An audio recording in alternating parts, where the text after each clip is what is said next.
Nagpapatuloy ngayong araw ang distribution of fertilizer vouchers sa mga qualified farmers sa ilalim ng Masagana Rice Program ng Department of Agriculture at lokal na gobyerno ng lungsod ng Iriga.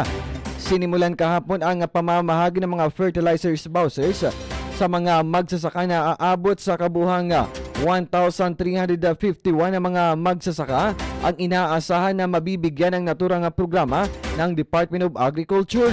Ayon kay Sally Benagagua, ang agricultural technologies ng City Agriculture ng lungsod, agara naman na anya ang tugon na ipinapakita ng lokal na gobyerno sa mga magsasaka. Pakinggan natin ang naging parte ng kanyang mensahe. Kung sain, kung may mga activities kami and then may mga benepisyo na kaming hinahagad kay Mayor Rex Oliva, agad-agad man po siyang nagtatao ning tugon sa mga farmers. Ngunyan, nahihiling ta na ang padagos-dagos na pagbuhos kang benepisyo sa mga farmers.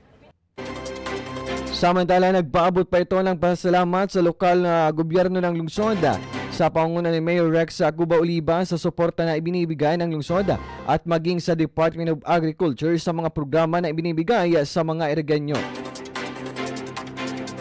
Salamat man po kami sa Department of Agriculture under sa pangunguna po ni Sir Rodel Tornilla na permi man po kaming natataanan ng mga asistensya, and then lalong-lalo na po sa lokal na gobyerno kang Iriga City sa pamamayo po ni Mayor Rex Cuba Oliva na permi man pong nakasuporta sa Department of Agriculture, City Agriculture's Office